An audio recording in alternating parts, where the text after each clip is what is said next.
apresentar. Muito boa tarde. Bem-vindas e bem-vindos todos os que se deram ao trabalho de subir as escadarias de início de ano e estar aqui neste salão. Qual fazemos a segunda edição este ano. Ao longo dos começamos, é um evento, um acontecimento, uma iniciativa organizada pelo Centrev já há 3 anos. Fomos fazendo de algumas formas diferentes ao longo destes anos. Este ano tentámos... Estamos sempre a falar das mesmas coisas, das mesmas imensas coisas que nos preocupam enquanto fazedores de teatro, fazedores de arte, comunicadores, etc. Estamos sempre a falar das mesmas coisas, mas queremos que elas passem por várias vozes e vários corpos que nos vêm aqui trazer experiências diversas e muitas vezes parecidas. Temos hoje como convidados o Raul Atalaia, que é um ator, encenador e também professor, ligado ao professor de teatro, animador, tudo isso ligado ao bando, que é um dos grandes protagonistas do movimento de descentralização. Estamos mais ou menos nos mesmos anos, não é? Começámos cedo, começámos a seguir à Revolução de Abril. Ele terá uma experiência que nos contará como quiser e até ao ponto que quiser.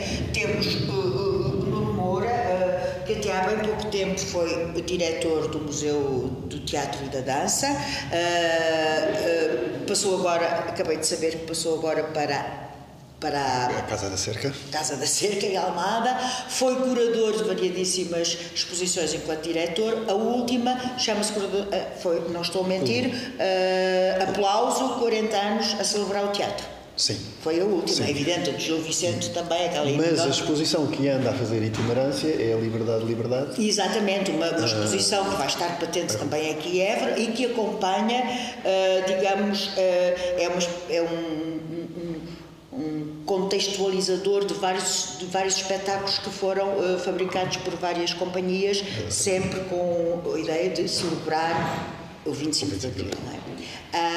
Portanto, a experiência, eu não estou minimamente a fazer o currículo das pessoas, é só dar, porque é muito maior, muito mais extenso do que eu estou a dizer. A Ana Paula Amendoeira, que eu, a primeira vez que encontrei foi em Reguengos de Monsaraz, em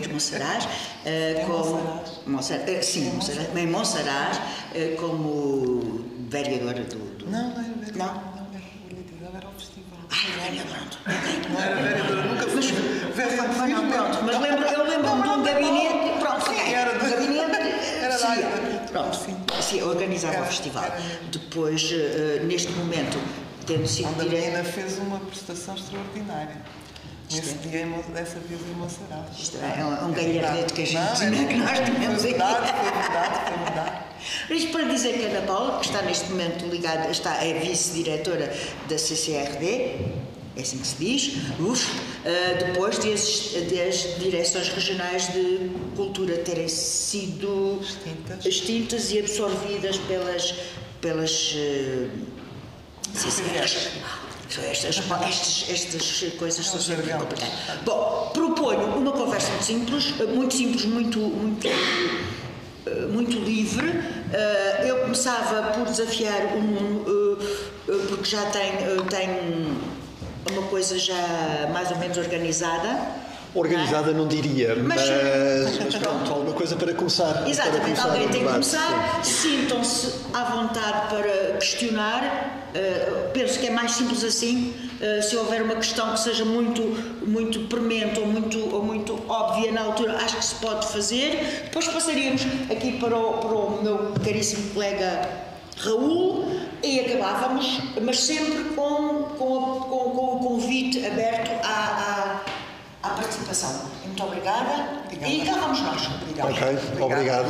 Antes de mais, um agradecimento ao Centrev por esta oportunidade para estarmos aqui todos juntos, falar um pouquinho destas coisas que nos interessam a todos, nomeadamente a descentralização e a capacitação e a valorização do território. Quando me propuseram vir falar sobre descentralização, pensei, ok, como é que vamos pegar nisto? E comecei a tentar perceber historicamente como é que isto surgiu, ou como é que isto era entendido ao longo do tempo. Não vou fazer aqui a história. Quando eu falo de descentralização cultural, não é descentralização do poder político, porque isso, o poder local existe há muito tempo, mas a descentralização cultural ou teatral, neste caso, considerando que seria a existência de agrupamentos profissionais no território português, isso é de facto muito recente na história do país. Obviamente podemos brincar com esta ideia do que era descentralização e pensar que quando a corte de Dom João III veio para Évora e o Gil Vicente acabou por apresentar aqui a Floresta de Enganos em 1538, seria isto descentralização, uma vez que não era apresentado em Lisboa? Bom, talvez não fosse descentralização porque não criou raízes, porque não era uma estrutura local. Mas isto evidencia aquilo que depois foi um conceito que perdurou em Portugal, de que as coisas deveriam acontecer, as coisas aconteciam em Lisboa e o resto do território apanhava os restos, ou via só já em segunda mão, a terceira mão, aquilo que era apresentado em Lisboa. E durante muito tempo, de facto, a atividade profissional estava centrada em Lisboa e não havia nada profissional no resto do país.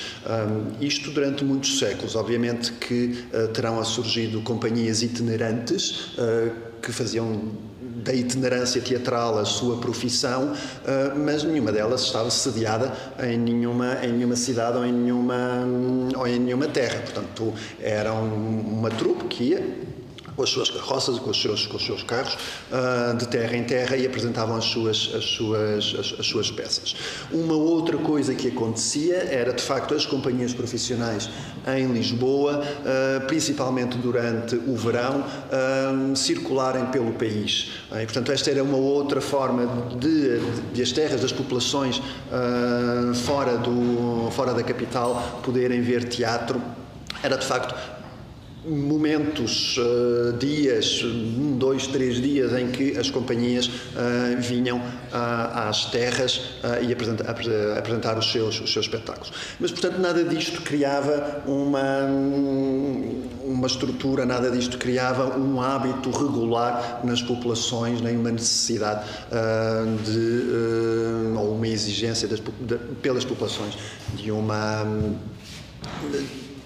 uma atividade cultural regular.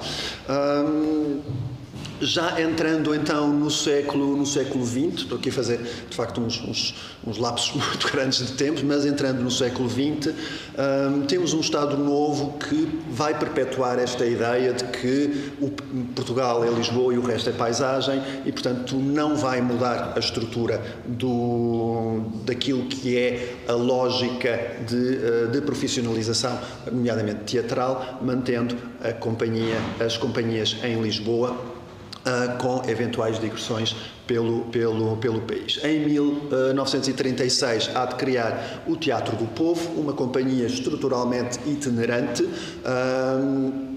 e que é, de facto, um braço do Estado, imaginada pelo António Ferro, portanto dentro da política de espírito imaginada pelo António Ferro, e que irá de facto fazer uma circulação entre 36 e 54, se não me engano, 55, irá fazer uma circulação também pelo país, mas sempre nesta lógica de nada é suposto ser fixado nas terras, tudo é passageiro e quem viu naquela altura viu, e quem não viu, só passado 1 ano, 2, 3, 4, quando as companhias voltassem a passar por aquela terra, é que aquelas populações tinham a possibilidade de contactar diretamente com o teatro, com o espetáculo.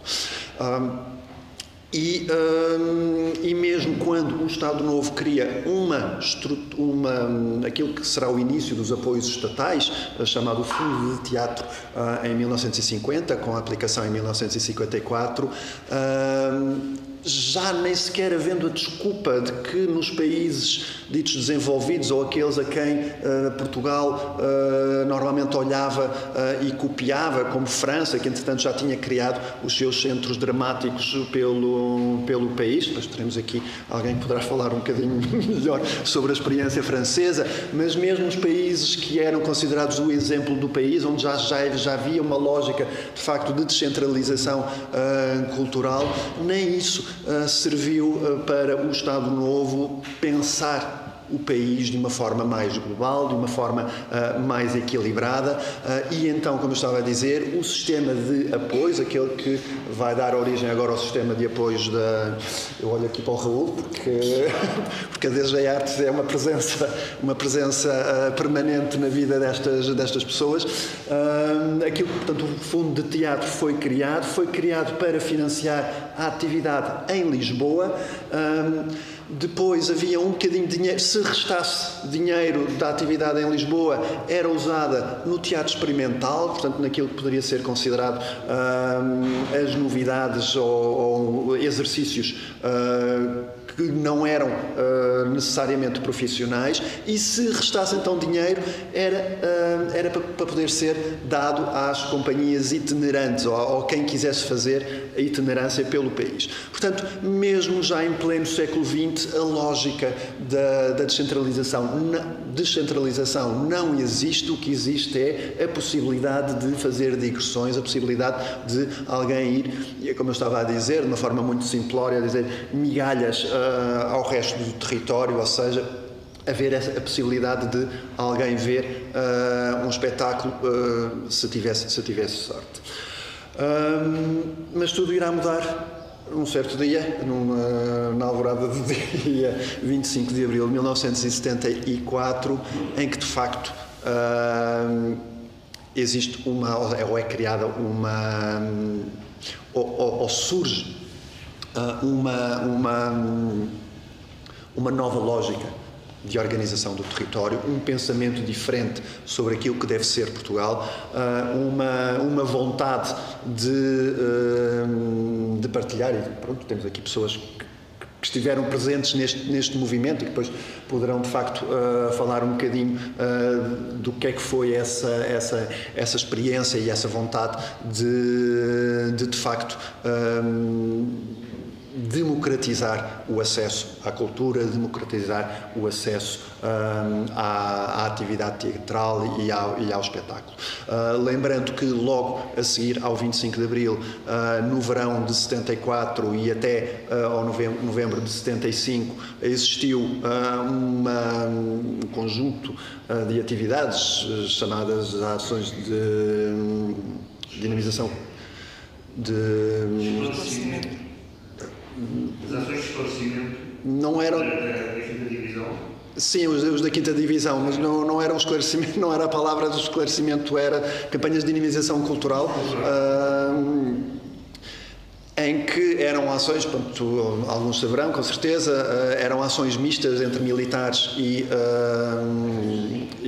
privados, em que de facto os militares perceberam o poder atrativo e o poder comunicacional do teatro e pediram a uma série de companhias profissionais, amadoras, para os acompanhar naquilo que era a sua ação junto de territórios que eram considerados dos mais abandonados no país, e de facto as companhias de teatro apresentavam os seus espetáculos, alguns da sua carteira de espetáculos, outros espetáculos criados propositadamente para essas ações de dinamização cultural.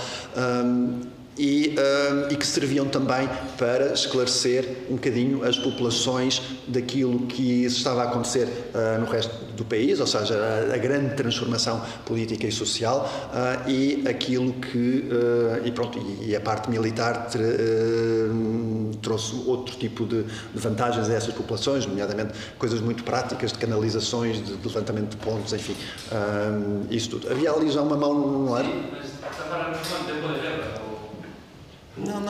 Não, aqui já depois do 25 de Abril. É a seguir à Revolução. Não é guerra, não era guerra. Não, depois do 25 de Abril, mais ou menos um ano, menos de um ano depois do 25 de Abril, houve estas campanhas militares, porque quem fez a Revolução foram os militares, e sentiram a necessidade, de facto, de esclarecer uma população que não tinha meios para saber o que é que estava a acontecer no país e, portanto, serviam de esclarecimento e de ajuda. Não aconteceu no país todo, aconteceu, creio, na zona das Beiras, de Trás-os-Montes, do Minho. Não aconteceu no país todo, porque não houve tempo. Basicamente acabou com o 25 de novembro de 75. Eram militares, mas não estávamos num contexto de guerra. Quer dizer, ainda estávamos com a guerra colonial a tentar acabar, mas era feito no território português. Mas pronto, dizendo isto, que a comunidade teatral ajudou ao processo de esclarecimento das populações do processo revolucionário, até que em janeiro de 1975 se dá uma ação pensada, uma vontade explícita do Estado, do Governo, de que nós queremos fazer descentralização cultural. E a primeira ação nesse sentido foi criar em Évora, neste edifício, um polo que se chamava Centro Cultural de Évora, que não seria só para a atividade teatral, teria outras artes envolvidas, teria música, acho que as artes plásticas também estavam envolvidas, mas, portanto, era de facto um centro cultural, num teatro que na altura estava em ruínas, praticamente em ruínas, e que um grupo de atores liderados pelo Mário Barradas se apropriou deste espaço e criou aquela então que foi a primeira ação do Estado de descentralização cultural em Portugal. Ou seja, foi criado neste edifício, a partir daqui, não só para atuar aqui, mas também para atuar na região, mas foi a partir daqui que começou, na verdade também acabou, porque na verdade o Estado nunca acabou, nunca mais fez nenhuma unidade, foi a primeira e a única. De facto havia vontade de fazer outras, mas fez esta e não teve capacidade de fazer mais nenhuma no país, mas serviu também como um exemplo, e serviu como um exemplo para uma série de outros criadores teatrais, muitos deles vindo do estrangeiro, porque estavam emigrados, outros quiseram fugir à guerra, alguns voltaram, outros estavam cá, muitos jovens que estavam no conservatório em formação e que de repente consideraram que era esta a via e individualmente, privadamente, começaram a criar os seus núcleos, as suas companhias teatrais por todo o território. E vamos encontrar companhias em Setúbal, o Teatro de Animação de Setúbal, vamos encontrar companhias depois em Viseu, a Centelha, o Tear há de ir para Viana do Castelo, em Braga vamos ter aquilo que é hoje a Companhia de Teatro de Braga, em Leiria, e agora que eu vou passar a bola, e também temos uma outra companhia em que o João pelo menos vem da Bélgica, e que ainda hoje hoje existe, é uma das companhias também de referência do país, e que é o Bando, e agora é a minha forma airosa de passar a bola aqui ao Raul. Boa tarde, antes de mais. O Bando agradece o convite feito pelo Sandré e de facto estamos de parabéns. Nós estamos nos 50 anos do Sandré, 50 anos do Bando. É há muito tempo. A coisa começou e, no entanto, infelizmente, podíamos estar melhor. Eu quando penso na descentralização, penso sempre que as pessoas deviam ter, e têm, o direito de ter acesso aos meios de fruir a cultura, de fazer a arte e ver a arte. E esse é um processo da vida, do dia-a-dia, não é preciso inventar nada. É preciso não impedir que isso aconteça. E, normalmente, os poderes esforçam-se um bocadinho por não deixar que essas coisas aconteçam, não pelo lado do totalitarismo, enfim, dos fascismos, mas outras formas que há que não motivam de forma nenhuma isso, que as coisas, estas atividades que aconteçam. Fora isto, o Bando começou quando pôde, que foi em outubro de 74. Portanto, éramos pessoas, artistas, animadores, que estavam, alguns, a maior parte, estavam exilados, por razões que tinham a ver com a guerra colonial, claro, e que puderam voltar. E a partir do momento em que chegaram cá, a nossa ideia foi isso. Eu às vezes tento perceber o que é que aconteceu. Na prática, eu creio que aquilo que nós decidimos foi formar um coletivo, primeiro que tudo. E depois decidimos que esse coletivo ia trabalhar a nível do teatro, ia criar teatro para mostrar nas margens dos centros urbanos. Sempre muito, a nossa grande curiosidade era o mundo rural. Claro, há imensos livros sobre a cultura popular.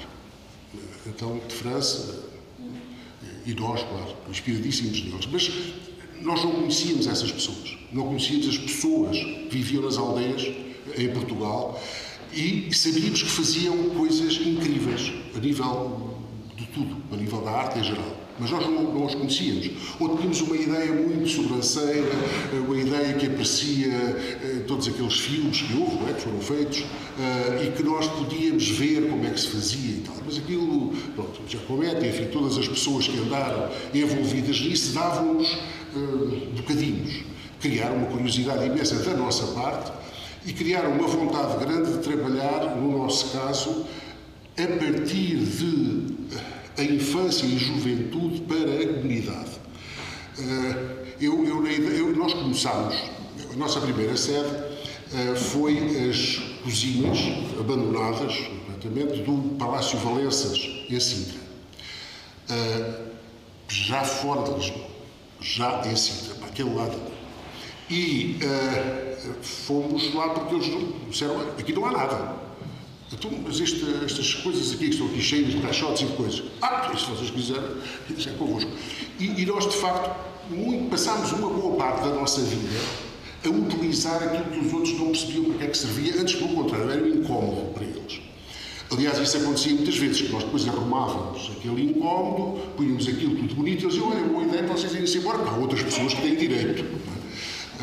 E pronto, fora este tema. E nessa altura nós tínhamos muito claro que aquilo que queríamos não era uma sala de teatro, continuamos.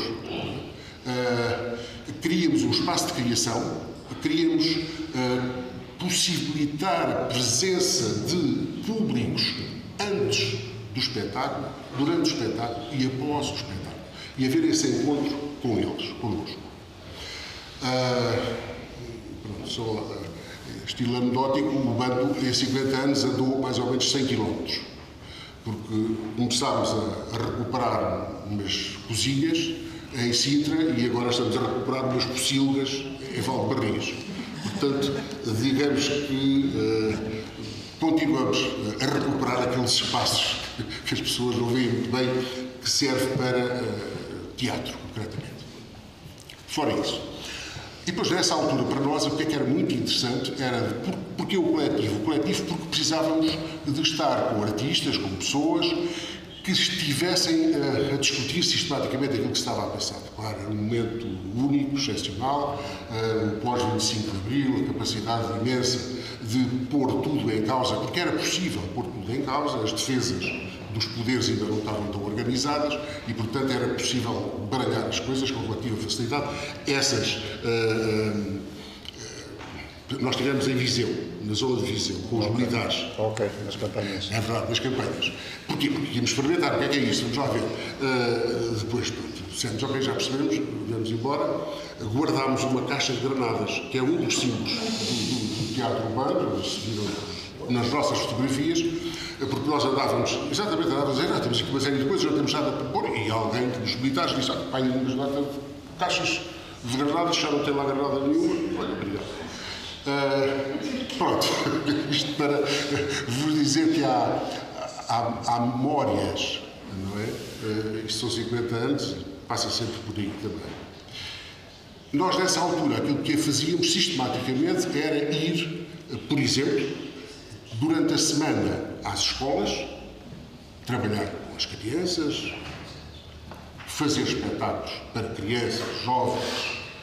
E depois, aos fins de semana, íamos também às associações culturais daquelas aldeias, daquelas freguesias, digamos, ali, a mais a organização territorial, de Sintra, Mafra, aquela zona toda, íamos a todas as aldeias, íamos a todas as escolas, que era uma das nossas coisas, ninguém fica sem nós olharmos para ele e ele olhar para nós.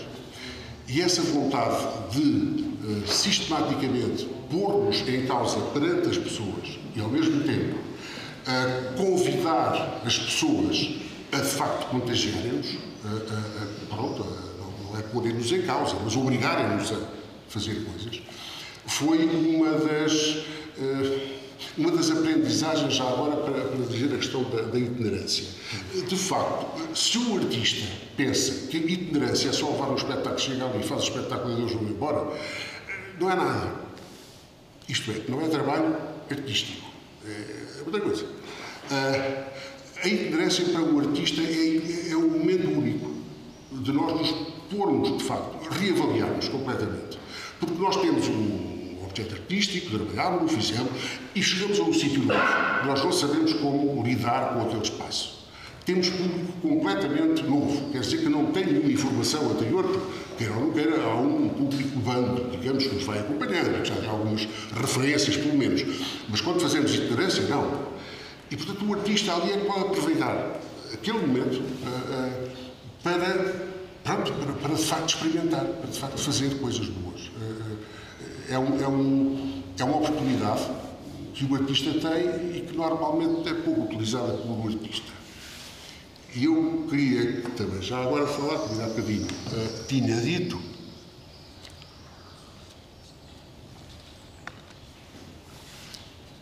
a descentralização cultural, os artistas que estão muito implicados nesse processo, ou então é um processo mais ou menos organizado, bem organizado, com mais ou menos meios, mas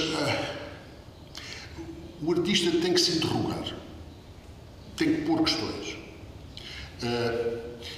Eu aquilo que brinco a dizer, se nós nos interrogarmos para tudo aquilo que fazemos, cada uma das coisas, se nós pusermos pelo menos 3 perguntas, porquê é que eu estou a fazer isto? Para que é que eu estou a fazer isto? E para quem é que eu estou a fazer isto? Já ajuda um bocadinho a preparar-nos para o encontro, a preparar-nos para a partilha, a preparar-nos para a comunicação com o público e para ouvir o público. E essas questões, essas perguntas têm que nos acompanhar num processo, digamos, de trabalho normal. Eu sou um bocadinho anárquico nestas coisas. Eu sou profundamente contra a questão da black box, o que se chama o processo local de criação artística hermético. Portanto, uma sala, não é? Escolhida, fecho a porta e fico com as musas todas para me ajudar. Precisamos muito de ser contagiados pelas pessoas, precisamos muito de refletir na arte aquilo que nos rodeia. rodeia, a temperatura que nos rodeia. E isso é que faz com que o artista seja único naquilo que está a fazer depois a seguir. Porque ele faz qualquer coisa a partir daquilo que existe ali, naquele momento, e não há em mais lado nenhum, é só ali. Porque é ali agora. É naquele momento que a coisa está a ser feita. E, portanto, esse lado da descentralização tem muito a ver com esse prazer de estar num local, no outro local, outro, e aí, a partir daquele local, fazer coisas. E, portanto, não é importar, é recriar qualquer coisa. Já não sei o que é que eu dizer mais. Não, e é isso, e é deixar um lastro na comunidade, não é? Ou seja, que não seja uma coisa pontual, não seja uma coisa comercial, mas que seja de facto uma coisa mais partilhada. E pois, eu creio que a responsabilidade aí também é das pessoas. As pessoas têm que lutar por isso, não é? Quer dizer, não basta nós, artistas, chegarmos lá com muito boa vontade e dizermos: olha, faça favor, tenho aqui a arte toda. É uma luta de todos juntos, dos artistas e das pessoas do local, que têm que, claro, encontrar soluções. Essas soluções não são necessariamente sempre aquelas que nós gostávamos de encontrar. Nós, neste momento, o bando, aquilo que tem em Valdebarris é pronto, comprámos, endividámos, acabámos de pagar, acabámos de contribuir para a saúde dos bancos portugueses do ano passado. Vários anos, 25 anos a ajudá-los. Comprámos um terreno, são 4 hectares, com 100 oliveiras e 2 pocilgas. E pronto. Com aquele espaço, criámos um centro que ainda há, do ano passado, quando foi em outubro, nós festejámos, porque é em outubro que o bando festeja o aniversário. Nós fazíamos parte, nessa altura, de 2 projetos europeus, de intercâmbio europeus, com cerca de 15 diferentes países europeus que estávamos a trabalhar e a fazer produções. E é engraçado que um desses encenadores quis criar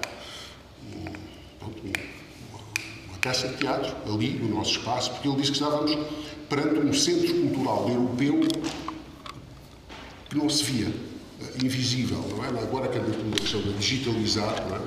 A questão das projeções, que não se vê bem, porque de facto, naqueles hectares, nós tivemos dezenas e dezenas de artistas europeus que vieram ali, que estiveram a mostrar os seus trabalhos, artistas plásticos que fizeram instalações, os artistas em geral, ligados ao teatro, e o teatro traz toda a gente, não é?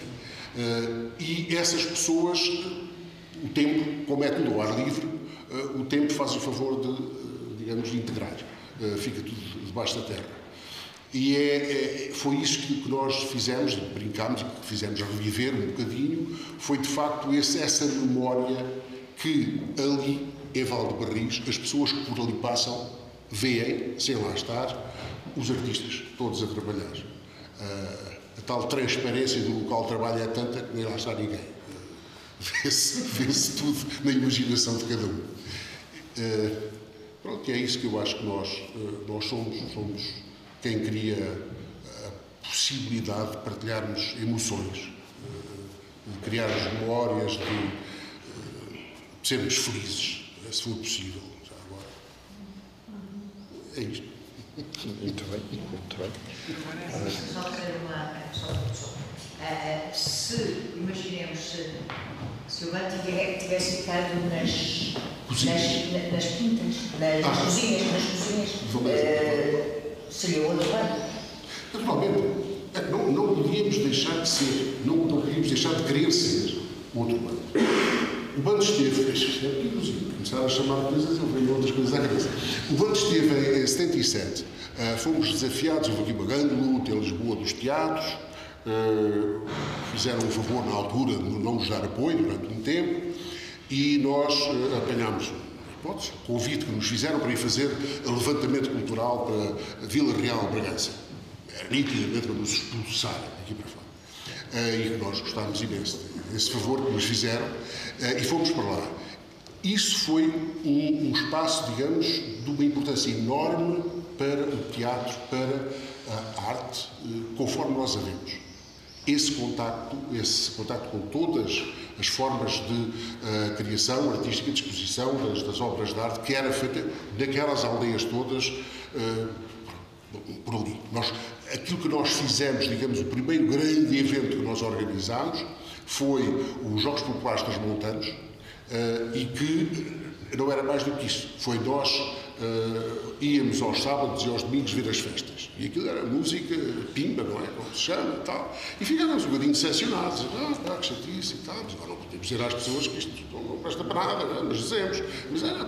E depois, na segunda-feira, íamos lá e eles andavam todos a jogar os Jogos Populares. Enquanto desmontavam as quermesses, enquanto desmontavam as coisas, os palcos, tudo. E nós sabemos, desculpem lá, mas agora é que está a acontecer. Vocês estiveram a fazer aquilo só para aquecer, é engraçado. Agora é que vocês estão a fazer a arte que nos delicia estar a ver o que vocês estão a fazer. E foi um bocadinho uma proposta de, lá está, revelar aquilo que existia, não fizemos nada de especial, se nós assim quisermos, mas para nós foi um momento único e fundador, a nível da maneira de ver a arte, de ver as pessoas, de ver a maneira de fazer. Sempre acreditamos muito em que as pessoas não devem poder dizer eu não sei fazer. E também não aceitamos que as pessoas digam eu não me responsabilizo. Porquê? Porque quando trabalhamos num coletivo somos todos responsáveis. Quando estamos juntos somos responsáveis. Claro que a responsabilidade pode ter gradações, já sabemos tudo isso, mas nada nos é alheio, é mais isso. E, portanto, é essa capacidade que temos de envolver as pessoas, envolver-nos a nós também. Mais um filme. Eu vou dar a palavra à Ana Paula, porque ela tem que... Pois eu sei, bem, não tem mal, não eu tem mal. é que interrompi, mas depois só para dar aqui mais um... Não, assim é que é bom. Não sei, se não era tudo seguido. Claro, muito bem. Muito organizado. Fez muito bem, e acho que o que é bom é interrupções e conversa, mas não tem problema nenhum. Obrigada, boa tarde a todos. Também quero começar por cumprimentar aqui os meus colegas de conversa e agradecer ao Sendrev muito este segundo convite para participar nestas conversas. E nós agradecemos. E muito obrigada, é sempre com muito gosto. E é bom porque as pessoas que estão aqui hoje acho que não estiveram, tirando a Cristine, que estava... Já foi há uns meses, porque... sim, hoje é bom porque acho que podemos ter um bocadinho mais de conversa e de diálogo. Da outra vez foi um bocadinho mais monótono. Mas este tema da descentralização cultural, e nós, como já foi dito anteriormente, estamos aqui talvez naquilo que a gente possa simbolicamente, e não só simbolicamente, mas de facto foi a estrutura que foi criada por decisão política, por decreto, não foi decreto, mas foi um despacho ministerial, portanto, que saiu em Diário da República e portanto, e nesse sentido temos esse orgulho, acho que é um orgulho termos, no fundo, a estrutura de descentralização cultural, a única que foi formalmente criada por decisão política, de ser aqui no Alentejo, em Évora, e continuar ainda hoje, não é? Apesar das dificuldades e dos altos e baixos que têm sido estas décadas de regime democrático no nosso país, temos esta felicidade de ter esta estrutura, a primeira e a única, neste contexto, a funcionar no nosso país e na nossa região, no mesmo local. É óbvio, eu acho que uma palavra de homenagem ao Centro Cultural deve ao Sendrev é sempre devida. Agradecemos, temos todos muito a agradecer e devemos todos muito ao Centro Cultural de Évora, que também criou a Escola de Teatro, de formação de atores, muito importante no país, Saíram daqui muitos atores, depois foram para muitas estruturas dramáticas, artísticas no nosso país e para fora do país. E também aqui vieram outras pessoas para cá que estavam, como já foi dito, fora de Portugal, e alguns estrangeiros também, que vieram para cá e ficaram. Exatamente, temos aqui a Christine Zurbach, que é um dessas nossas boas aquisições. Não, pois claro, foi uma história de amor, melhor ainda, então era tudo boas razões. E essa homenagem eu acho que nunca é demais, e como estamos ainda neste período de comemorações dos 50 anos do 25 de Abril, que há muito pouco tempo também fez, há poucos dias, dia 2 de Abril, fez antes também a nossa Constituição, dia 2 de Abril, acho, foi esse dia, portanto estamos neste programa, neste ano ou dois de comemorações, e acho que é muito importante nós termos estas homenagens, que são homenagens sentidas. E o Mário Barradas é uma das pessoas que a gente tem sempre que lembrar com gratidão e com muita consideração, muita admiração, porque acho que todos devemos muito, não apenas no teatro, e queria passar agora para uma área um bocadinho mais abrangente, porque quem sabe de teatro já falou e muito melhor do que eu poderia, mas o que devemos ao Centro Cultural de Évora, e apesar de nós sabermos que a sua área principal de intervenção foi o teatro, muito importante, há bocado estava ali a falar com a Cristina antes de começarmos a sessão, nos processos de descentralização cultural, de democratização da cultura e de democracia cultural, o teatro é a área, digamos assim, da cultura que mais consegue penetrar e por capilaridade nas comunidades e nos sítios todos, porque se as pessoas não souberem ler, podem fazer teatro na mesma, se as pessoas não souberem dançar, podem fazer teatro na mesma, se as pessoas não... Quer dizer, é uma arte, de facto, que ela própria é efetivamente democrática, no sentido em que todos podem participar. E eu acho que é por isso, talvez, não sei, não assisti à decisão, nem aos fundamentos da decisão, mas eu penso que talvez seja por isso que o teatro teve sempre um papel tão importante nos processos de descentralização e naquele em que nós próprios nos inspirámos, que foi o processo francês, não é? Com a criação das Maisons de la Culture, do Ministro da Cultura, do André Malraux, no fundo é ele que começa a institucionalização da cultura e a criação dos Ministérios da Cultura pela primeira vez na Europa. E portanto, quase no mundo, são criados ministérios da cultura que não existiam antes, não é? Portanto, a cultura é institucionalizada com esses processos e devemos também a esse processo do André Malraux e depois a criação das casas da cultura, das Maisons de la Culture na França, que a gente depois também importa um bocadinho esse modelo para Portugal no nosso período democrático e ainda hoje temos algumas casas da cultura a funcionar na nossa região, no nosso país, mas no Alentejo, já muito poucas, já são uma sombra do que foram. E portanto nós estamos num processo do meu ponto de vista de regressão cultural, no sentido em que eu entendo a cultura, que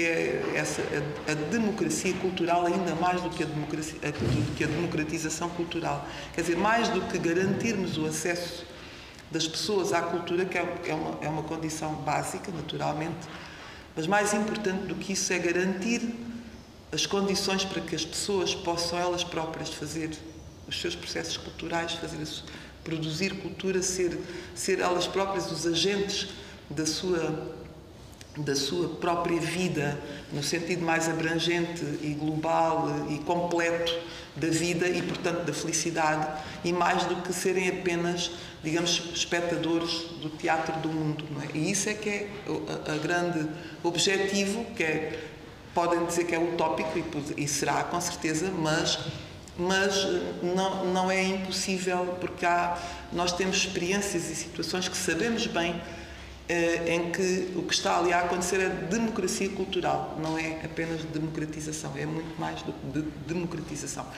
E nesse sentido, o teatro sendo um veículo privilegiado para chegar às pessoas, é verdade que o nosso processo de descentralização cultural acabou por ser... Uma parte desse processo terminou naturalmente em novembro de 75, mas a verdade é que o nosso regime democrático foi esparsamente criando algumas políticas isoladas, é verdade, outras sem continuidade, outras sem integração, mas ainda assim foi havendo alguma criação de estruturas descentralizadas da cultura para além das questões ligadas a esta arte do teatro. E eu acho que é também importante falarmos nelas, porque no fundo vieram criar um sistema mais ou menos, enfim, de rede, e falo, por exemplo, nas bibliotecas públicas. Foi um instrumento de política pública muito importante que criou uma rede no país de bibliotecas públicas, que infelizmente hoje só há 5 concelhos no país, portanto, continente e ilhas, só há 5 concelhos que não têm hoje biblioteca pública, que não, portanto, a rede não está fechada nos 308 concelhos que Portugal tem, há 303 bibliotecas públicas, portanto, em 303 concelhos. Mas a gente pode dizer, depois, isso é muito importante. Contribuiu, devemos muito isso a uma pessoa que, penso que ele já faleceu, que era o José Afonso Furtado, que foi durante muitos anos o diretor-geral do livro, da leitura, e foi ele que, no fundo, no terreno, implementou essa rede, em conjunto com os municípios que aderiram e tudo isso. Mas se nós hoje pensarmos, e foi muito importante para a leitura, para a disseminação da leitura, para o desenvolvimento cultural das pessoas, das crianças, dos jovens, dos adultos, foi importantíssimo. E hoje continua a ser, mas uma grande parte destas bibliotecas públicas, tal como uma grande parte dos centros culturais que foram criados na descentralização, e uma grande parte das casas da cultura, e uma grande parte dessas estruturas, no fundo, que eram que eram resultados de políticas públicas que abrangeram todo o país, uma grande parte destas bibliotecas que nós temos, de facto, com estrutura, edifícios, pessoas a trabalhar lá, perderam o seu investimento, tal como se perdeu investimento noutras áreas. Portanto, porque é que eu digo que estamos num processo de regressão? Porque mesmo aquelas redes de equipamentos e de projetos de política pública de descentralização que garantiram uma democratização e também, em alguns casos, uma democracia cultural, foi-se paulatinamente perdendo aquilo que era a obrigatoriedade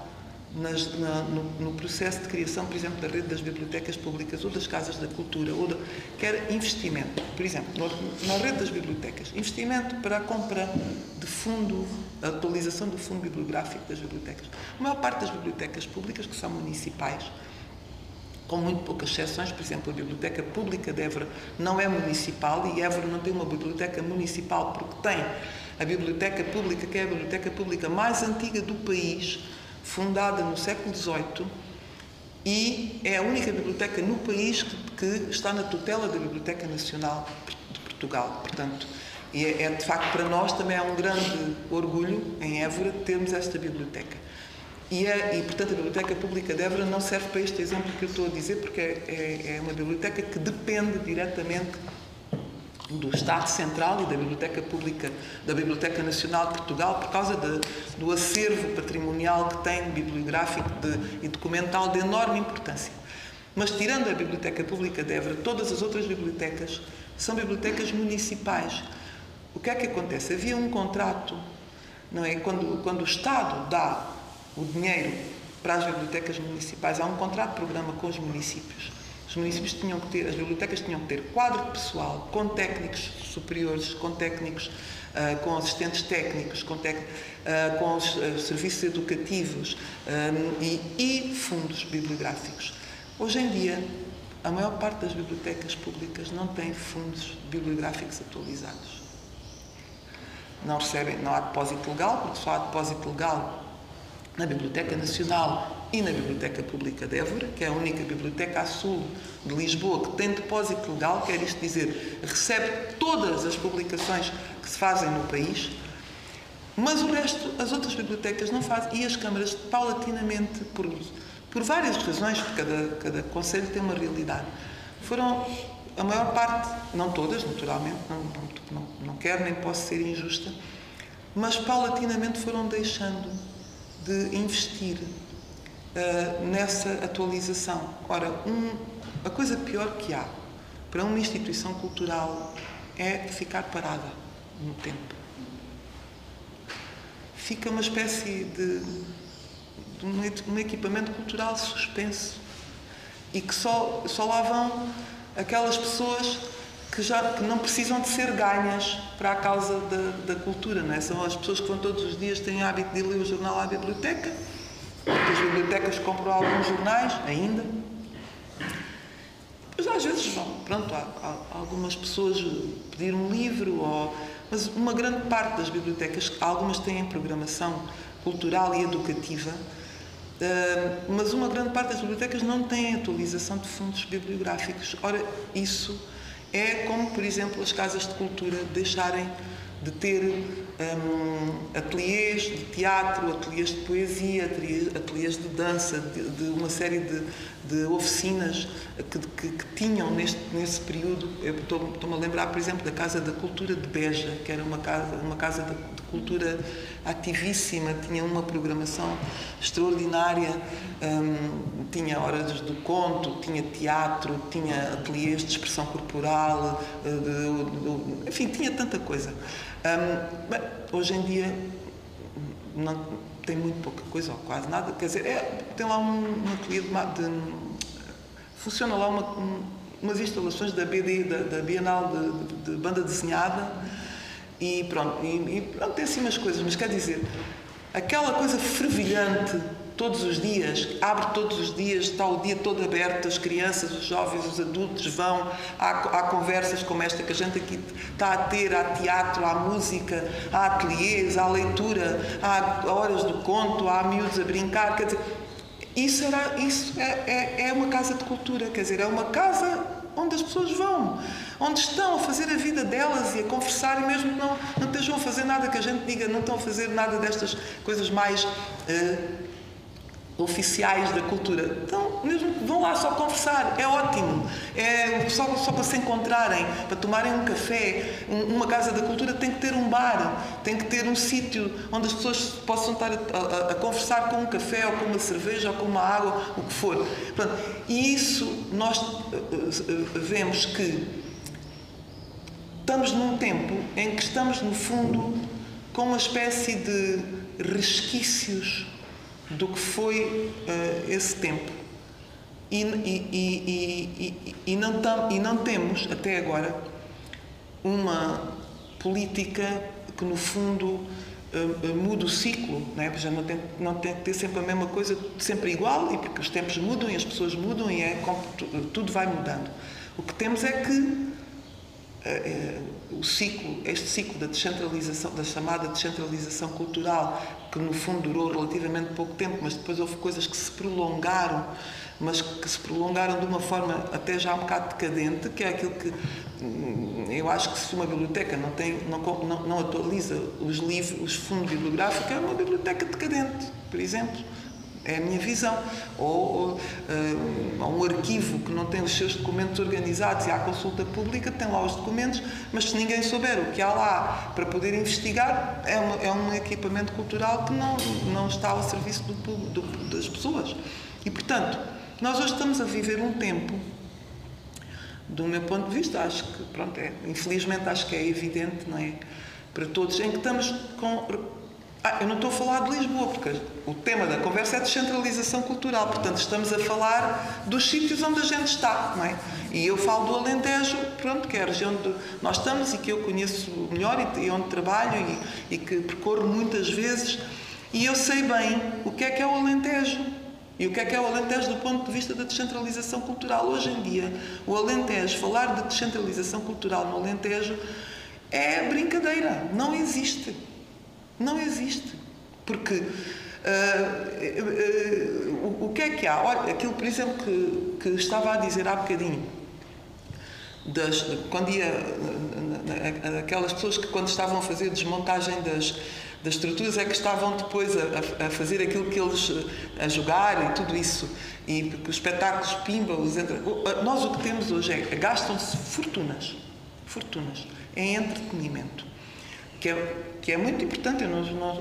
Naturalmente eu não estou a retirar a relevância e o gosto que as pessoas têm para ir à festa, uma festa que é uma festa anual e que há ali duas ou três noites com espetáculos e com concertos e grupos que estão na moda, tudo isso está tudo certo. Mas a atividade cultural não é propriamente isso, ou é muito mais do que isso, e portanto nós temos um dispêndio de recursos públicos maioritário nestes sítios que têm poucos recursos, não é? Porque nós estamos a falar de poucos recursos em entretenimento, e depois nós entramos numa biblioteca e é uma coisa deprimente, porque não tem vida. Entramos numa casa de cultura e não tem isto. Não há uma livraria.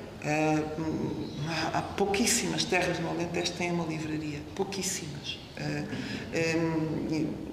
E poderia continuar aqui a dar vários exemplos. Não estou só a falar do livro, eu estou a falar da área da cultura lato sensu, mas estou a dar este exemplo porque é um dos sítios, uma das áreas onde a gente até tem uma rede nacional que era a rede de leitura pública. E portanto, o teatro. O que é que nós hoje temos do teatro no Alentejo? Continuamos, infelizmente, a ter a mesma realidade que tínhamos na descrição que deu há bocadinho, quando fez aqui um bocado da história em pinceladas. Temos poucos grupos amadores, mas pouquíssimos.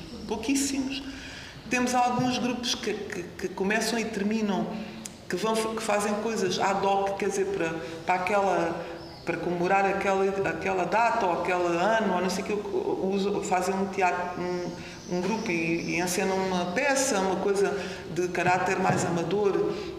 Temos companhias residentes, tirando o Sendreve, temos a Baal 17 em Serpa e temos agora o Centro Cultural em Estremoz, que é uma pequena companhia que também está residente em Estremoz. Pronto, que eu saiba. O Teatro do Mar em Sines. Montemor, o teatro, o projeto. Sim, as oficinas do Convento, mas tem também aqueles do Ruínas, o projeto Ruínas, o Espaço do Tempo, o Espaço do Tempo não é teatro, mas pronto, é um espaço formativo, formativo, multidisciplinar, mas quer dizer, isto contam-se pelos dedos das duas mãos, ou se calhar de uma mão, mas estamos a falar de um terço do território nacional. O Alentejo é a maior região do país. Portanto, e mesmo estes grupos que eu estou a dizer, alguns que são de caráter permanente, temos estes, mas depois há uns que se formam as escolas, o Plano Nacional das Artes é a única novo instrumento de política pública que nós temos hoje, que no fundo trabalha de uma forma atualizada, digamos assim, ao tempo de hoje, não é? Porque foi criado agora, em 2019 ou 2020, e depois apanhou logo a pandemia, mas, portanto, é o único instrumento de política pública que eu vejo que promove essa democratização e democracia cultural e uma espécie de nova descentralização, se assim quisermos dizer, porque trabalha a partir das escolas, não é? Portanto, e é uma rede, e é um plano nacional. Portanto, depois tem outras fases posteriores que irão trabalhar com os adultos, com as pessoas já adultas, mas agora nesta fase ainda está a trabalhar com as escolas e com os agrupamentos de escolas. Mas infelizmente é o único projeto de instrumento de política pública no território nacional, portanto abrangente para todas as escolas, para todos os agrupamentos escolares, que em 2021, no século XXI, nós temos 50 anos depois de termos uma revolução heroica que no fundo se afirmou muito pela via da cultura e aliás estas campanhas de dinamização cultural é muito interessante que os militares escolhessem, digamos, a via da cultura para chegar às pessoas. É uma das especificidades do nosso processo revolucionário em Portugal. É esse lado que eu acho que até às vezes parece quase inocente e até comovente, não é? Que a gente teve e que não devíamos perder. Pronto. E portanto eu vejo acho que é muito importante a gente não perder o pensamento crítico nestas coisas. Tivemos uma revolução muito importante, tivemos um período de democratização e de descentralização que foi também importante, e houve processos que criaram algumas raízes, mas nós hoje temos que ter uma atitude muito crítica em relação à situação em que estamos, a que chegamos, porque mesmo do ponto de vista das estruturas que decidem a política na área da cultura, nós temos perdido o pouco que tínhamos, quer dizer, na descentralização. Portanto, nós, neste momento, não há representantes da cultura, nem pessoas a trabalhar do Ministério da Cultura nas regiões. Sempre houve, não, mas quer dizer, ao longo destes 50 anos foi-se fazendo o caminho no sentido dessa também descentralização e haver estruturas do Ministério da Cultura nas regiões, e hoje em dia não temos. Desde há 2 anos, portanto, vamos perdendo, assim como perdemos as caixas multibanco nas aldeias e que as pessoas não podem ir, têm que ir a uma sede de conselho levantar dinheiro e não têm carro para ir e não têm transporte público para ir, fomos perdendo. Não há descentralização nos transportes públicos, não há descentralização nas estruturas que decidem cada vez. Aquilo que nós vemos quando olhamos para o nosso território e para a nossa região, e estou a falar do Alentejo, continuo a falar do Alentejo, porque é a região que eu conheço melhor, o que a gente vê é não descentralização, mas estamos sempre a ver centralização e perda de funções e de serviços e de vida.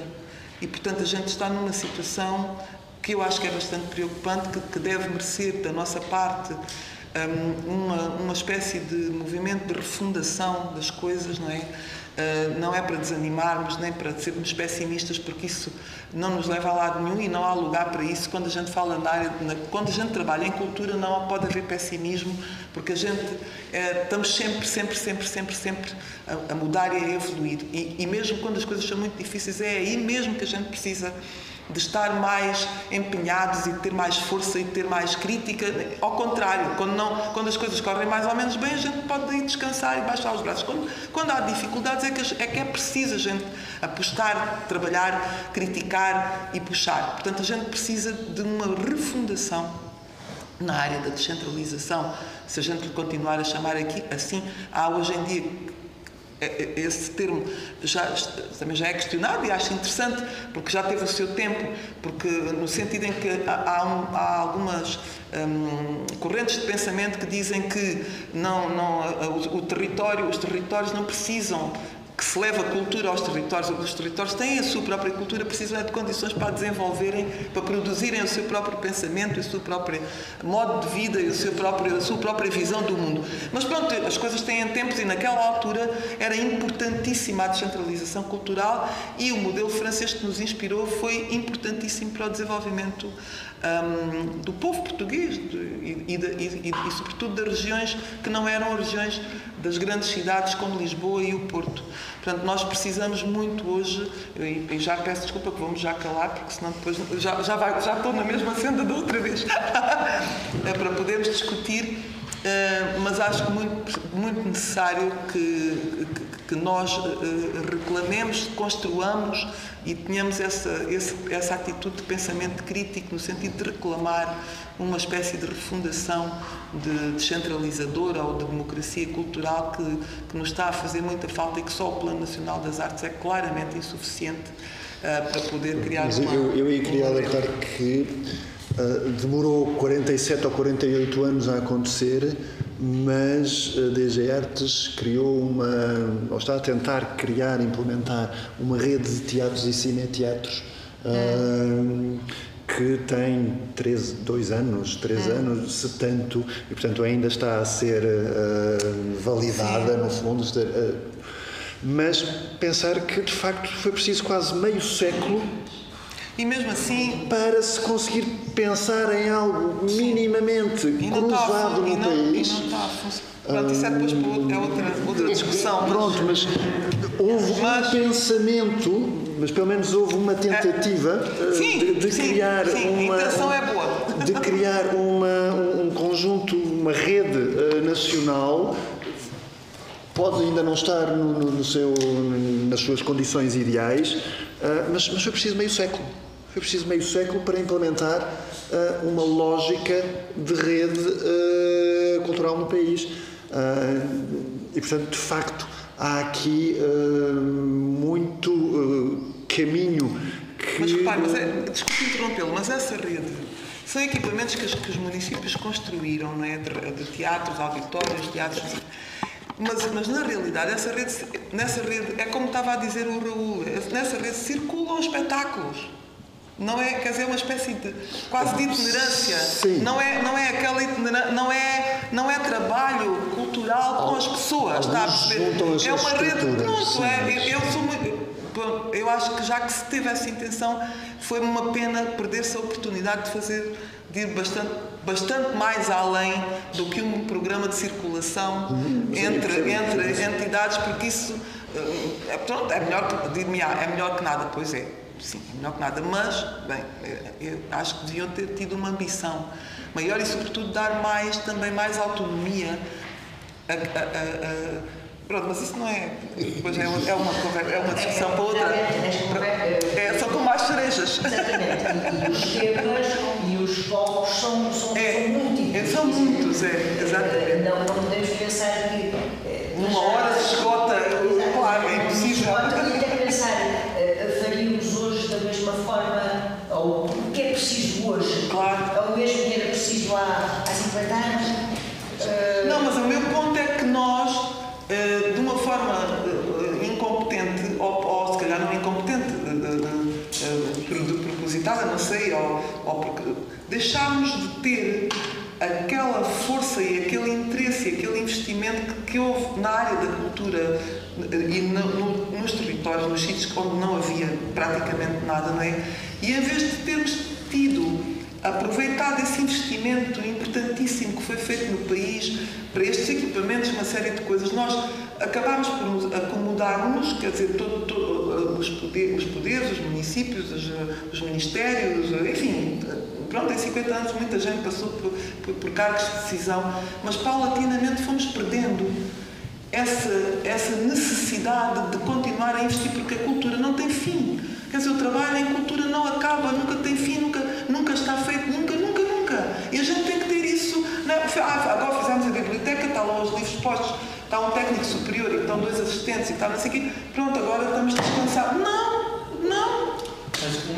Uma coisa aqui não pode ser. Que eu estava a pensar agora, vocês agora estamos a falar todo o tempo de descentralização cultural, que isso é muito interessante, mas acho que como o tempo muda, como estão a dizer, as coisas mudam, os anos vão passando. E eu acho que o conceito de descentralização cultural já não é só uma coisa que tem a ver diretamente com a cultura, tem a ver com a base, que falamos agora de instituições, de espaços, de companhias, mas a base qual é? A base são as pessoas.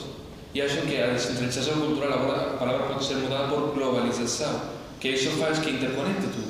Quero dizer que no fim, a mí tenho uma perspectiva. Eu acabei de chegar há pouco tempo a Portugal, ainda com português com ponto não é excelente, mas também, desde que cá estou no Alentejo, eu vejo que há muita mentalidade também de espaços que olham para dentro e têm a porta fechada.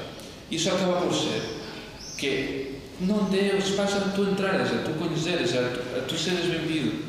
E também a rede de conhecimento ou de intercâmbio entre os distintos espaços ou muitas coisas que cá acontecem, se não fora porque um gajo tem curiosidade, nem conhecia, nem ia saber nunca da vida. Ou seja, não tem esse espaço a tu, pá, sabes que aqui é este sítio, então eu pego no carro no fim de semana, vou lá e vou para outro. E isso, acho eu que é a base do que depois pode acontecer e criar espaços para muitas mais coisas desenvolver-se. Não sei se me estou a explicar bem. Sim, eu percebi o que disse e concordo. Eu sou alentejana. Pois. E portanto, porque sou alentejana, sou uma das pessoas que pode falar assim, porque se não for alentejana, depois as pessoas levam a mal. Mas como sou de cá, é que também é importante nós percebermos aquilo que são os traços culturais das regiões, não é? E das pessoas, porque nós temos uma certa forma de estar. Não somos todos iguais, as pessoas são todas diferentes, mas na verdade as pessoas no Alentejo, de uma forma geral, não têm a mesma maneira de estar no mundo, né, do que outras pessoas de outras regiões. E por exemplo, há as pessoas que vêm de fora para o Alentejo. Também de uma forma, isto são tudo generalizações, claro que há coisas. Todos vamos falar de generalizações. Há casos que não é assim. tudo. Mas as pessoas que vêm de fora para o Alentejo, eu sei que é assim, e é verdade. As pessoas têm alguma dificuldade, porque as pessoas no Alentejo não é que sejam antipáticas, não é isso. Mas demoram, sim, mas não abrem logo, não. É preciso um tempo. É preciso muito tempo, porque são desconfiadas, quer dizer, podem ser desconfiadas, não abrem logo os braços. Por exemplo, no Brasil é completamente diferente. E em Espanha, com todo o perdão de Deus. E em Espanha também, sim, em Espanha também. Mas aqui, de facto, há muitas situações em que não. Isso é muito difícil, é verdade. É difícil alguém de fora ou coisas novas às pessoas abrirem, por exemplo, aqui. A Rosária e a Cristine também acho que sabem que isto que eu vou dizer. Aqui, por exemplo, em Évora, há um público que vai ao museu, há outro que vai à Fundação Engenho de Almeida, há outro que vem aqui ao teatro, há outro que vai ao Armazém 8, há outro que vai... Não é verdade? Certo, mas e pronto. Sim, mas não estou a falar dos modelos. Não, eu não estou a dizer que isso está bem. Atenção, é preciso... Isso também requer... Claro, estou a ir ao encontro do que está a dizer, é preciso também trabalhar-se, mas isso são coisas que demoram muito tempo. E não tanto, porque há exemplos práticos na Península Ibérica mesmo de coisas que mudaram em um espaço de 20 anos, enquanto termos culturais, e não é... Eu acho que é muitas vezes mais, porque está muito, como digo, está muito bem falar de instituições, de coisas que estão com muitos distantes, não que são o governo, o dinheiro e todos os orçamentos, mas eu acho que um ponto fundamental é a base, são as pessoas, como tu atrás das coisas. Por exemplo, quero dizer, aqui temos uma universidade enorme, com quantidade imensa de gente que estudia, e aqui não é nada. E quando eu vou, que afortunadamente tenho tempo para estar em quase todos os sítios que acontecem cenas culturais, sou, se não o único ou dos poucos jovens que lá estão. E não vai a gente jovem. E isso porque, quero dizer, o meu pensamento é como que isso pode acontecer e por que é que está a acontecer. E acho que é uma coisa fundamental, que esta região, enquanto a tecnologia e enquanto o fundamental, que também é olhar para como que está a sociedade mudada, a maior parte das coisas se mexem no telemóvel. E a maior parte das coisas se mexem com uma comunicação rápida e fluente. Se a cultura, acho eu, não tem uma capacidade de integrar-se neste caminho também, de jogar a favor do que está a acontecer, está condenada a morrer e a desaparecer para uma futura geração que não está implicada com tudo isto, estás a ver? Vou dar só uma sugestão, depois calma, já quando puder, veja se consegue um livro na biblioteca, que não é muito grande, e vai perceber muita coisa de Évora. A Aparição, do Presidente Ferreira. Leia. Leia, não é muito grande. Leia porque vai perceber uma série de coisas sobre a cidade. Mas é curioso, porque veja que tudo funciona por nichos. Sim. Nicho aqui, nicho de lá. Mas mesmo assim, isso é uma realidade. As realidades, como se estão a dizer, e historicamente está demonstrado que vão mudar. E quem é que muda? As pessoas. E é verdade que não cambia de um dia para o outro. Claro que não. Mas alguém tem que dar um primeiro passo em frente, alguém tem que chegar a um sítio e dizer, olha, mira, vamos fazer isto assim, ou vamos propor fazer, vamos falar, mesmo vocês que são de outra parte do país, chegar aqui com uma proposta mais, sei lá, globalizada, que al final a diferença entre Lisboa e Évora, evidentemente que a nível financeiro é abismal, mas pode ser que a nível comunicativo é para ter estar em qualquer sítio. Você pode fazer um tipo de cenas mais atrativas para muito mais público, e não só nacional, também internacional, de uma forma comunicativa, e isso está demonstrado. Eu trabalho, além de estar aqui no Sendreve e há muito tempo já, há mais de 4 anos, num canal de televisão a nível internacional. E quando nós chegamos a sítios que nem tinham quase rede de internet e implementamos os sistemas de comunicação, o sítio muda. E é verdade que muda. E há um ponto que nem imaginam as pessoas. E não é em termos financeiros, é em termos de criança espaços de dança, e vais a dançar, e tem um espaço para ser visibilizados, e dali ser um artista que pode pegar com aquela forma, chegar a outro sítio. É uma coisa muito simples em termos de entender. Depois da prática é outra coisa. Mas eu acho que o ponto era isso, é falar com a gente de baixo, com a gente que vai ver a cultura, com a gente que vai receber, que vai desfrutar, que vai poder, não sei, é a minha perspectiva, não sei. E acho que... Mas em termos culturais, eu também sou alentejano e também já tenho mais de meia década aqui. Eu conheço quase o Sendreve desde o início. Eu era ainda miúdo de 13 anos. Eu lembro muito bem do Mário Barradas, eu lembro muito bem de muitos espetáculos que já vi aqui e da mentalidade tem evoluído um bocadinho, mas muito lentamente. Realmente, nosso grande problema aqui no Alentejo é um pouco isso. Mas também, por outro lado, é a interioridade, é este desinvestimento em cultura, porque para fazer alguma cultura também é preciso investimento. Sem investimento, sem mecenas, que nós estávamos habituados aos mecenas, que era quem tinha o dinheiro, dava, querem fazer isso, tomem lá X, e faziam isso. E hoje em dia perdeu-se um bocado esse mecenato e perdeu-se um bocado essa questão, e temos cada vez mais dificuldade em arranjar pessoas, em arranjar verbas e investimentos para a cultura, não só no nível do teatro, no nível da poesia, no nível da leitura, no nível das bibliotecas. Eu sou professor numa escola secundária, eu por acaso não faço teatro, mas tínhamos também o Tempestade da Gabriel Pereira e tínhamos outros elementos, e hoje em dia nota-se isso. Os jovens afastam-se precisamente por esta nova tecnologia, e é preciso realmente trazer os jovens através da tecnologia, mas para isso também é preciso dinheiro, é preciso investimento, e temos que arranjar uma forma para encontrar esse investimento. A ideia era um pouco que gostaria de deixar aqui, seria esta. Eu não sou alentejana, mas posso já alentejana. Acho que é bem-vinda na mesma.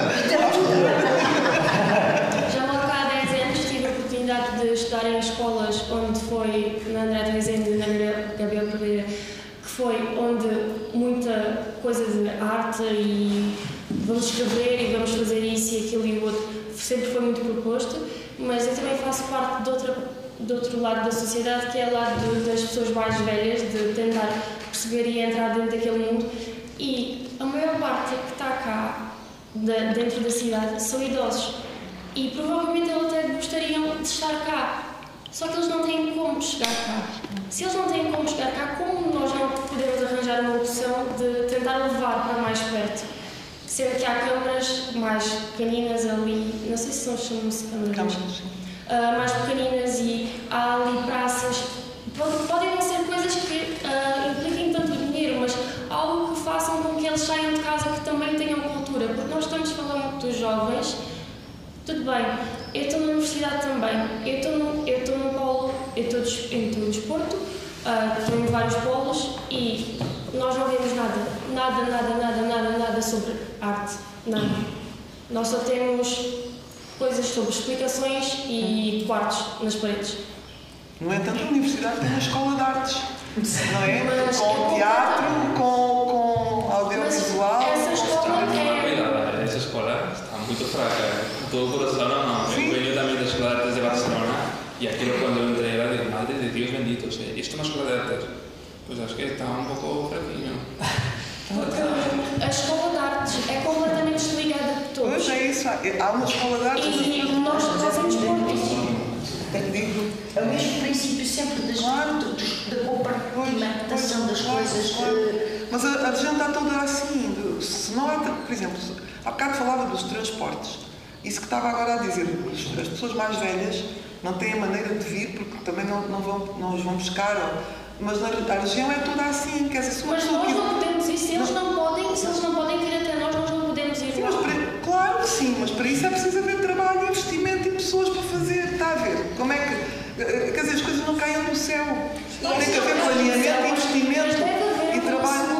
E alguma coisa, mesmo que seja pequenina. Não, haver solução há, claro que sim, isso há. Agora, desculpa, é preciso haver trabalho. As coisas vão-se fazendo, só que leva muito tempo. A nossa, falo da minha companhia, porque eu posso falar dela. Muitas vezes nós fazemos espetáculos deslocados, nós não estamos aqui parados no teatro, nós fazemos espetáculos específicos fora dos bairros, e nós vamos às pessoas. As pessoas também têm de fazer um esforço para vir. Eu não posso, quer dizer, posso ir fazer teatro, também se usa teatro de apartamento, também se faz. Na altura, não é? E as freguesias chegar a casa, não é? As pessoas vão fazer um espetáculo em casa da pessoa. Mas isso, do meu ponto de vista pessoal, aí é quase o contrário do que é o teatro. O teatro é para reunir as pessoas perante, não é? Mas isto seria uma discussão outro nível. Mas se falta um pouco do outro lado, talvez nós tínhamos que dar um pouco mais e puxar e falar, ok, isso talvez seja interessante, vamos ver dessa forma. E se talvez vocês forem ali daquela forma, mas alguns nem têm conhecimento. Mas nós também têm que estar com alguma vontade de. Mas nós também temos que arranjar mecanismos para conseguir chegar às pessoas. Comunicação. Eu posso fazer aqui uma provocação. Não queria que fosse encarada como uma provocação, mas é uma curiosidade, já que estou aqui em Évora, como é que encaram, quais são as expectativas daquilo que vai ser um grande momento para a cidade daqui a 2 anos, em 27, capital europeia da cultura, descentralizada, não é? Ou seja, vai estar num território. Quais são as expectativas das pessoas que estão aqui? O que é que gostariam de ver? Por curiosidade dos locais, perceberem como é que encaram esta oportunidade de colocar, ou de voltar a colocar Évora num patamar europeu, transversal, e com uma visibilidade que se calhar hoje em dia não tem. Mas é só que já passou um bocadinho agora. Se calhar tem. Se não levarem a mal. Não, nós não levamos nada a mal. Eu enquanto anfitriã, ficamos tristes de não poder contar desculpa mais um bocadinho da sua participação. Foi um prazer, mas eu lembrei-me que tinha falado e está mesmo em cima da hora. Nós continuaremos como pudermos, porque acho esta provocação muito interessante. É muito interessante. Obrigada. De qualquer das formas, muito obrigada. Obrigada, por este bocadinho que já nos dispensou. Obrigada. Boa tarde a todos. Obrigado, boa tarde. Obrigada, Mário. Respondendo à provocação, eu vou fazer outra provocação. Tendo em conta que já se sabe que Évora em 2027 é capital cultural Portugal e europeia. O que é que vocês, como agentes culturais, já alguém falou com vocês? Mas isto agora estamos numa crise, não é? Não, mas é que eu não tudo bem que a gente sabe, 2027, Évora tem um acontecimento absolutamente importante. É europeu. Que agentes culturais de Évora e à volta de Évora foram contactados para dizer: vocês têm alguma coisa para apresentar? Ou vai ser 6 meses antes de ser a inauguração desta porcaria toda? Sendo que ainda estamos à espera do diretor artístico, não é? Ou seja, que seja comunicado o diretor artístico. O diretor artístico não está ainda nomeado, escolhido, não sei. E depois, sabes, é por estas coisas que não há comunicação, que não há chegar às pessoas, porque não se faz a coisa de uma forma organizada e a tempo. E eficiente. Exatamente. Então, 2027, estamos aqui todos. Mira, quando respondendo as Acho que seja nomeado um diretor artístico. Mas aparentemente está quase a sair. Mas que já vem tarde já, isso é um facto. Essa questão que você dizia agora, eu questionei agora, por estar aqui no Sindré, mesmo por causa da 2017. Nós vimos já cá a propor há tempo atrás, mesmo com pessoas da CCDS, que não tínhamos pronto o álbum, só porque não quiseram fazer nada, claro, de fazer uma coisa de comunicação, mesmo por causa da 2017, porque há 3 anos que esta cidade foi nomeada, há 1 ano e meio que falta para que esta cidade seja feita, e você, se vai buscar informação do que possivelmente acontece, que vai encontrar 4 notícias num diário nacional e 2 coisas que tem. Uma página de Instagram que tem 4.000 seguidores, coisa assim, de 60 visualizações cada coisa, e um canal de YouTube com 300 seguidores. O que deriva nisso? Que há 64, 120 pessoas que viram aquilo, que são daqui da região, e que, portanto, o resto da Europa toda nem sabe que isso está acontecendo. Você fala em Barcelona, Deva, isso ninguém conhece. E se fala de que é agora a capital da cultura, dizer o quê? Isso não pode ser. Estamos falando de uma capital europeia. Quando já foi Paris, quando já foi Barcelona, quando já foi Madrid, estava cheio, todo mundo sabia, todo mundo ia lá. Aqui não. Por quê? Porque o autorismo avança mesmo, e como eles dizem, como se pode fazer uma capital da cultura europeia? Com todas as gente se fala com os agentes culturais, com os atores, com os artistas, com os músicos. Não. Houve conversa. Sim, tanto quanto sei. E a verdade é que talvez não se sabe bem. Houve um trabalho imenso que foi feito, contactando as pessoas, recebendo propostas, para estruturar o programa que foi aprovado.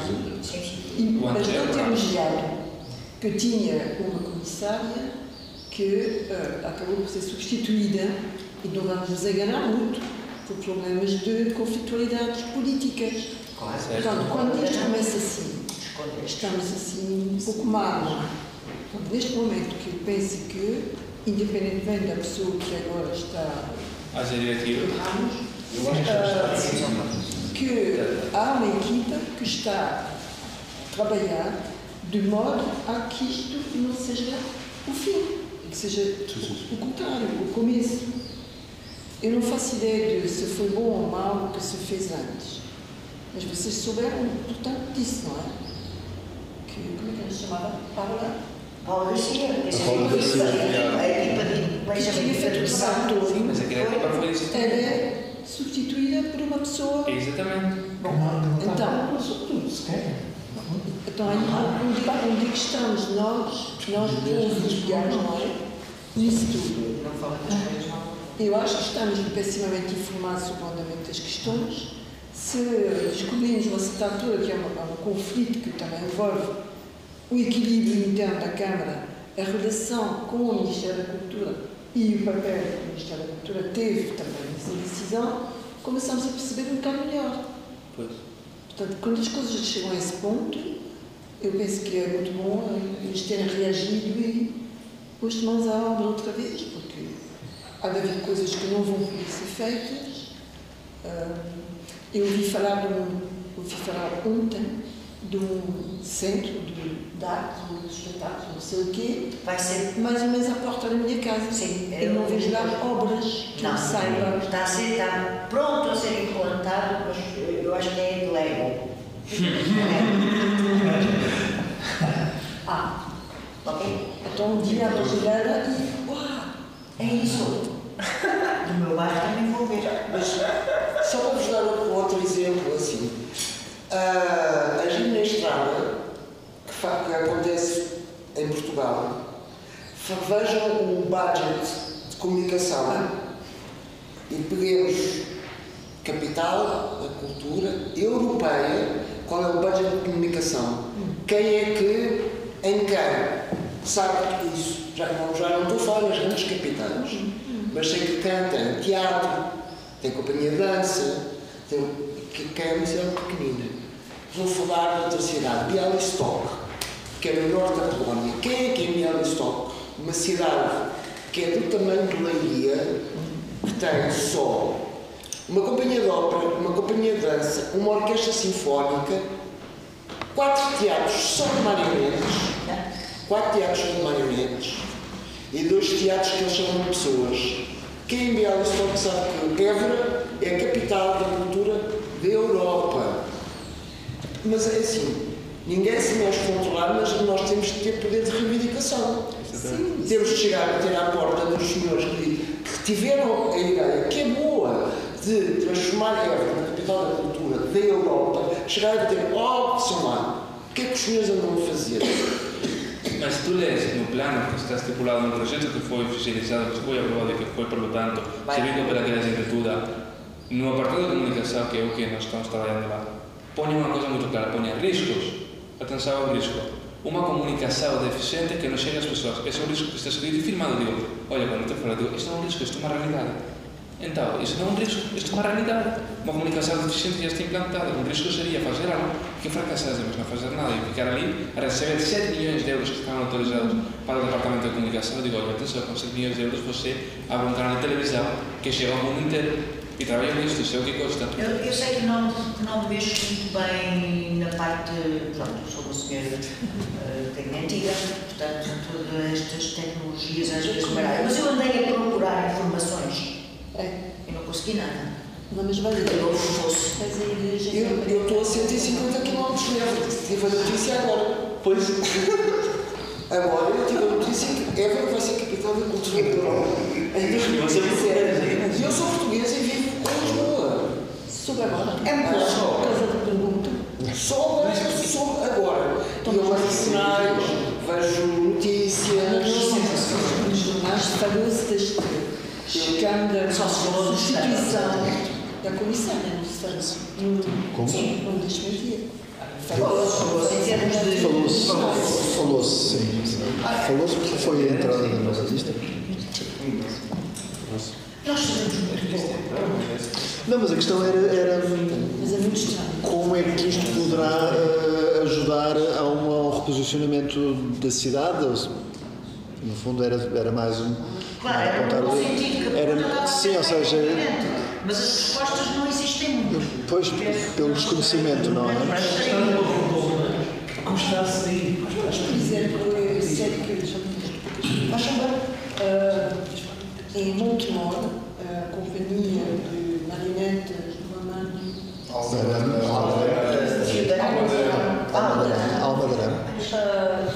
Fui contactado, fui propôs alguma coisa que entrou no programa, etc. E depois nunca mais disse-me ao rádio, silêncio. Portanto, mesmo ainda no tempo da Paula. Sim. Portanto, a coisa não devia estar também tão bem, tanta energia como devia, não é? Para saber, eu vou explicar. Eu tenho, claro, nesse orgulho dos poderes públicos que são eleitos. Tenho esse orgulho. Por razões óbvias, não é? Antes do 25 de Abril não tinha, e agora tenho porque são eleitos, não é? E com eleições, agora tenho uma imensa raiva dos poderes públicos que decidiram não fazer outro centro cultural além deste, em Portugal. Decidiram não fazer. O problema não é o que é que eles vão fazer, é o que é que eles decidiram não fazer. Porque é perfeitamente absurdo perceber, neste momento, esta conversa que estamos a ter acerca de um acontecimento que nas outras capitais o bando participou, tem participado e vai participar ainda este ano, vai participar noutra, a Inglaterra, porque é convidado, porque está em projetos, portanto, com outros países. Há um trabalho grande, há um envolvimento imenso de todas as estruturas culturais das cidades que estão envolvidas, aproveitam para fazer uma série de coisas e tudo aquilo é uma festa. Andam a fazer fogotório e tudo o que é, e toda a gente sabe. Aquilo que é, porque é que não querem fazer? Mas isso é uma velha história. Desculpe, é isso que me raiva, deixa de raiva, porque as pessoas não querem, não é por distração, não é porque, pois os políticos, não querem. Aquilo que eles estão a fazer é não fazer, e é isso que eles decidiram não fazer. Bem, nós podemos e, portanto, o orçamento já de cultura a outra coisa que está. É E eu evidente estava lá a dizer que ainda há pouco foi aqui dito, o Centro Cultural daqui de Évora foi feito, não é? O grande centro, e depois foi abolido. Então eles não quiseram fazer mais do... Porque o problema não... só fizeram um, depois tiveram à espera. Não. Eles fizeram um, depois podiam fazer outro. Houve sim uma história que, se calhar simplificando, o Mário Barroso estava convencido que ia haver uma lei do teatro que pusesse as regras de dizer respeito a teatros que fossem da descentralização. E havia companhias já que existiam, eram financiadas, mas sem haver um estatuto claro. Por exemplo, isto aqui, a uma certa altura, perdeu o financiamento durante um ano, porque o estatuto não existia, não sabia se era público, se era privado. Porque alguém decidiu não haver. Não esclarecer, não tomar decisão, disse que não. É que dá sempre a sensação de estarmos a desculpar, a justificar, a encontrar formas. Não, essas pessoas estão a prejudicar. Essas pessoas estão a estragar o momento possível, é um momento excepcional. Estão a estragar e estão a fazer outras coisas. Mas eu não quero.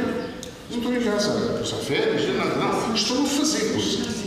Mas não estão a fazer estas. Isto tem toda a razão, nós podemos só sentir raiva pelo desperdício, porque eu lembro de energia, do trabalho que se fazia aqui. Eu cheguei aqui em janeiro de 75. Estava o primeiro espetáculo, desde o Richard de Marcia, ser 28 de setembro, a ser preparado. Ainda pintei as coisas do cenário. Eu sei que as pessoas acreditavam que isto havia de ser alguma coisa que finalmente resolvesse o problema do que o mundo fazia. As pessoas viam teatro, podiam ver o teatro amador, que não tinham um repertório se calhar tão extraordinário como esse, não é? Se era Rosa Eduardo, é assim as pecinhas. Portanto, havia uma grande fé, digamos, na possibilidade de fazer algo que se julgava importante, não tão difícil de fazer, e a partir do momento em que o resto das pessoas, algumas formadas aqui, foram abrir outros espaços. Esquecemos a bocado, Bragança também. De Bragança. O Leandro Vargas. Bragança, Vida Real, Faro, Caldas da Rainha. Escolas da Rainha. Realmente havia... Depois vai-se juntar aqui. E não era... Filhos aqui da casa, não é? Mas o que era preciso também é que houvesse, de facto, algo que fizesse que quem vai para Braga não seja meramente um diretor de uma companhia subsidiada. Porque normalmente a direção de vir a concurso, enfim, isso também neste momento não sei bem como é que está. Eu ouço falar para concurso, mas não sei se resolve nada. Então, o Mário, numa certa altura, penso que conseguiu que se fizesse a lei do teatro. Teve um ministério para fazer, não é? A Secretaria de Estado, porque, e depois é o Ministério, depois é a Secretaria de Estado, depois é o Ministério. A questão é que durante esse tempo, esses primeiros anos, os governos eram num ciclo, era uma rapidez a entrar e sair. E houve problemas orçamentais e claro que a cultura foi sempre desprezada neste sentido. Vocês na história do banco também devem ter tido. De facto, houve investimentos investidos. Sim, foi uma grande perda de uma oportunidade, não é? De criar agora aquilo que se está a tentar criar já de uma outra forma, passados 40 anos. Não houve um episódio do FMI em que estávamos completamente na miséria. E continua a haver muitos milionários por aí. Mesmo depois desses azares todos. O mal é que aqui o rei do dinheiro não veio para aqui. Porquê é que eles fizeram isso? Está a ver? É que eles não se enganaram. Foi para o outro lado, não foi para aqui. Opções. Exato. São opções, são escolhas. Não foi distração. Mas enfim. Alguém mais está com vontade de questionar, de provocar? Eu não tenho mais nada. Não houve uma fase em que houve teatros que existiam, estavam fechados, foram reabilitados e continuam fechados porque não têm companhia para pôr lá. Sim, porque não havia, ou seja, foram reabilitados estruturalmente, mas depois não estava pensada a programação, portanto, ficaram abandonados praticamente. Portanto, não está lá a alma, não é? E não foi pensado no conjunto, não é? Há hospitais em Portugal, exatamente, que são um bocadinho maiores do que os teatros, do que esses teatros, que também foram feitos e que está lá dentro, e que são edifícios imensos. Portanto, obras dessas, tem-as, é essa raiva que dá. Pois, seja infraestruturada. As construções públicas. Escolas fechadas, escolas básicas, escolas primárias, que podiam reaproveitar aqueles espaços para teatro, para a sala, cultura, para as coisas. Estamos a aproveitar. Aquilo que eu mais me queixo também é que isto desinveste as pessoas. As pessoas deixam de acreditar, deixam de querer fazer. Agora falar de ser professor, tanto como escola. Ali a seguir ao 25 de Abril, daí a uns tempos, cada vez que nós chegávamos à escola, os alunos, os professores vinham ajudar-nos a descarregar, nós dizíamos, não nos ajudem, porque isto tem coisas sensíveis, mas levem aquilo. Já íamos preparados para nos deixarmos ajudar, porque eles estavam lá, queriam ajudar. Neste momento, se formos a uma escola, está toda a gente encostada a olhar. Professores, alunos, toda a gente. Muito desconfiantes daquilo, por aí vem. É este salto que se chama cultura. Esta diferença de um lado e do outro, que é a tal cultura, maneira de ser, maneira de sentir, de fazer, de pensar.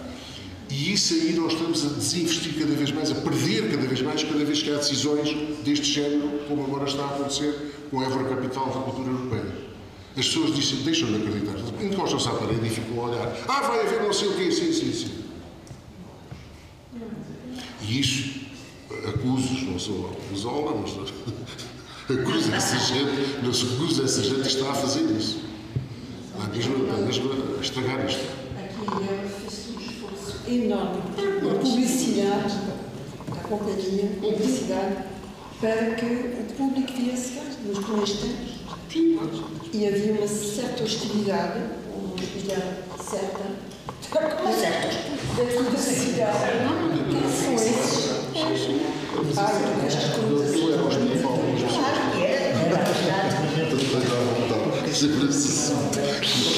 Estas coisas.